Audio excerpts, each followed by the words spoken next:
नमस्कार मित्रों, मैं धनेश्वर महतो। 1947 में आजादी मिली और बंटवारा भी हुआ, देश का विभाजन हुआ। लेकिन मैं नहीं समझता हूं कि भारत के इतिहास के अंदर कभी भी इतना बुरे दौर से आम जनता को कष्ट झेलना पड़ा हो। जैसा तस्वीर देखने को मिल रहा है, मानवता को शर्मसार करने वाला तस्वीर है। और जिस व्यक्ति के आंख से आंसू ना आए और दया ना आए, वो मानवता कहलाने के लायक नहीं है। और वो व्यक्ति है भारत का प्रधानमंत्री श्री नरेंद्र मोदी। वो मानवता के नाम पे एक कलंक प्रधानमंत्री है। उसके अंदर एक भी किसी भी एंगल से मानवता है ही नहीं। क्योंकि जैसी तस्वीरें हम लोग को देखने को मिल रही है, 2-2 हजार किलोमीटर से पैदल चल रहे हैं लोग, भूख प्यास से मर रहे हैं लोग। हमारी माता बहनें, 6 महीने का बच्चा किसी के पेट में है, किसी के 7 महीने का, किसी के 8 महीने का, और वो हजारों किलोमीटर पैदल चल रही है। और ये क्रूर प्रधानमंत्री, हिटलर प्रधानमंत्री, कंस प्रधानमंत्री भारत का, इसको दया नहीं आती है। इसको दया नहीं आती है। अपने आप में पता नहीं किस दुनिया में जीता है ये प्रधानमंत्री कि मजदूरों की परेशानी, हमारे देश में माता बहनों की परेशानी इस व्यक्ति को कहीं नजर ही नहीं आता है। इस व्यक्ति को यदि कुछ नजर आता है तो अपने शौक, फैशन, अच्छा ही कहा था श्री राहुल गांधी ने कि ये सूट बूट की सरकार है, कुछ बुरा नहीं कहा था। क्योंकि मोदी एक बार जो वस्त्र पहन लेता है उसे दोबारा वस्त्र नहीं पहनता है। शायद इस वस्त्र से याद आया कि इसीलिए मुझे लगता है अपनी घरवाली का साथ नहीं दिया इसने। जब वस्त्र पहनता है उसको छोड़ देता है, तो ऐसी चीजें इसको। और इसी के पार्टी में जो अभी कपिल मिश्रा है, उसी का बयान था कि प्रत्येक दिन नरेंद्र मोदी को नई नई चाहिए। आज उसके पार्टी के एक कदावर नेता है, और उसी को देखा आपने, दिल्ली में दंगे हुए थे और कैसे उसको Y+ की सुरक्षा दे दी गई। तो जो पोल पट्टी खोल दे उसकी तो बड़ी वो करते हैं मोदी जी। लेकिन बहुत अफसोस की बात है, 20 लाख करोड़ का राहत पैकेज। अब मैं एक श्री नरेंद्र मोदी का ही बयान दिखाता हूं भाषण देते हुए। आप इससे समझ सकते हैं कि नरेंद्र मोदी जी वो स्वयं क्या कह रहे हैं। एक सेकंड सर, मैं आपको भी एक दिखाता हूं। ये तस्वीर देख लीजिए। ये लोग पैकेज घोषित करते हैं ना, और जो कुछ देते नहीं ना, अब उनको पैक कर करके भेजने का समय आ गया। संकट के समय एक पैकेज घोषित करने की फैशन हो गई है। भाई आपको कुछ मिलता है क्या? इतने पैकेज आते हैं, मिला है कुछ? आपको मिला है कुछ? ये जो पैकेज घोषित करते हैं ना, और जो कुछ देते नहीं ना, अब उनको पैक कर करके भेजने का समय आ गया। अब आप समझ गए होंगे कि जो सरकारें पैकेज घोषित करती हैं और देते नहीं हैं, ये प्रधानमंत्री स्वयं कह रहे हैं।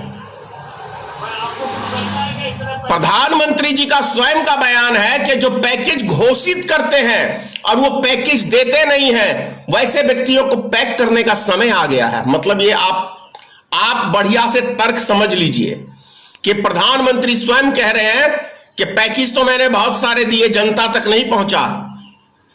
बिहार में ही रख लो, पता नहीं कि 1.25 लाख करोड़ की 125 करोड़ की पैकेज की बात किया था विधानसभा चुनाव में 2015 में, मुजफ्फरपुर की रैली में। नहीं दिया बिहार को। कहां गया वो पैकेज? या दिया होगा तो आपस में बांट लिया होगा।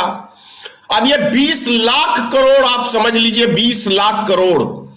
क्या गरीब किसी मजदूर को, जो व्यक्ति एक रेलगाड़ी की सुविधा नहीं दे सकता है, उनको घर तक नहीं पहुंचा सकता है, वो व्यक्ति क्या आपको राहत पैकेज की बात कर रहा है और वो दे देगा? और याद होगा आपको 2014 के चुनाव में, रैलियों में, तमाम रैलियों में, एक दो रैलियों में नहीं सैकड़ों रैलियों में नरेंद्र मोदी ने भाषण में कहा था कि विदेश से हम काला धन लाएंगे, 100 दिन के अंदर लेके आएंगे। 15-20 लाख रुपए तो यूं ही, इतना काला धन है विदेश के बैंक में, इतना काला धन है कि 15-20 लाख रुपया तो आपको यूं ही मिल जाएगा। तो यह समझने की बात है। मधुबनी के अंदर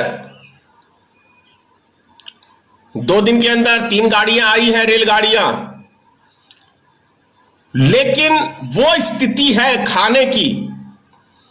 पिछले 50 दिन के अंदर 3 गाड़ियां, मात्र 3 गाड़ियां हैं, यानी 3,3300 आदमियों को लेके आया गया है, जो कि लाखों आदमी सिर्फ मधुबनी जिले के लोग बाहर फंसे हुए हैं। लगभग 2 महीना होने जा रहा है। अब उनको खाने पीने के लिए ऐसा व्यवस्था सरकार ने किया है, सरकार ने उनका ऐसा व्यवस्था किया है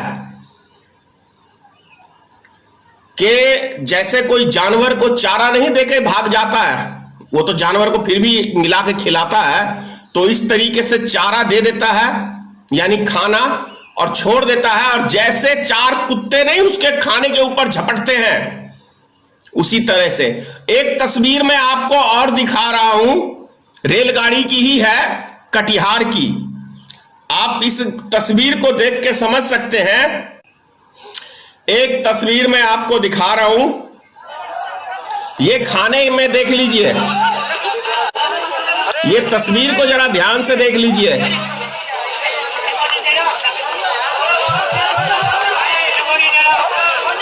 ये कटिहार रेलवे स्टेशन की है, खाने को लोग लूट रहे हैं।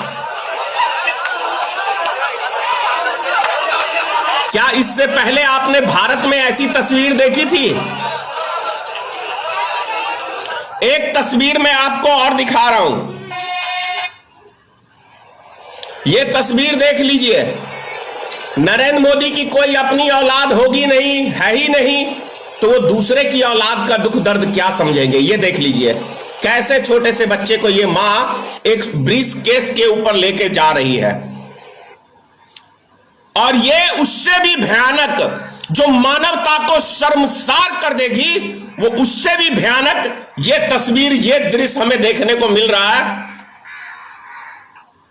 ये देखिए कैसे ये कचरे के अंदर से ये व्यक्ति खाना बीन के खा रहा है।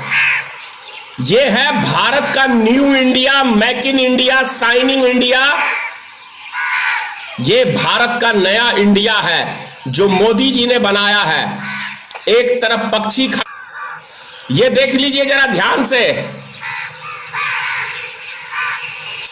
शर्म नहीं है, हमारे पूर्व शर्म नहीं है माननीय प्रधानमंत्री को। डूब के मर जाओ चिल्लू भर पानी में अंधभक्तों, तुम मानव कहलाने के योग्य नहीं हो। डूब के मर जाए भारतीय जनता पार्टी की सरकार, डूब के मर जाए आरएसएस संगठन, डूब के मर जाओ अंधभक्तों। बेशर्मी का यदि ये मानवता को शर्मसार करने वाली ये तस्वीरें हैं। आप लोग समझ सकते हैं कि क्या इससे पहले भारत की ऐसी तस्वीर हम लोग को कभी देखने को मिला, कोई नाली में से? तो आप लोग समझ सकते हैं, क्या यह प्रधानमंत्री कहलाने के योग्य है? क्या यह भारत का प्रधानमंत्री इस योग्य है कि नरेंद्र आदत से मजबूर है ना, क्योंकि मानवता इनके पास है नहीं और सच्चाई इनको देखना कतई पसंद नहीं है। ये तो जी रहे हैं कि अगर मोदी जी कुएं में कूदेंगे तो हम कुएं में कूदेंगे। कल मैंने ऐसा एक तस्वीर भी देखा था।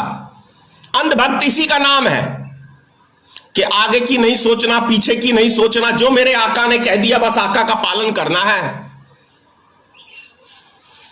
इसीलिए कहता हूं अंधभक्त, गोबर भक्त, अरे भारत का हाल खराब हो गया। कोरोना वायरस क्या मार रहा है लोगों को? कोरोना वायरस तो एक बहाना बना के रख दिया है। कोरोना वायरस एक बहाना है।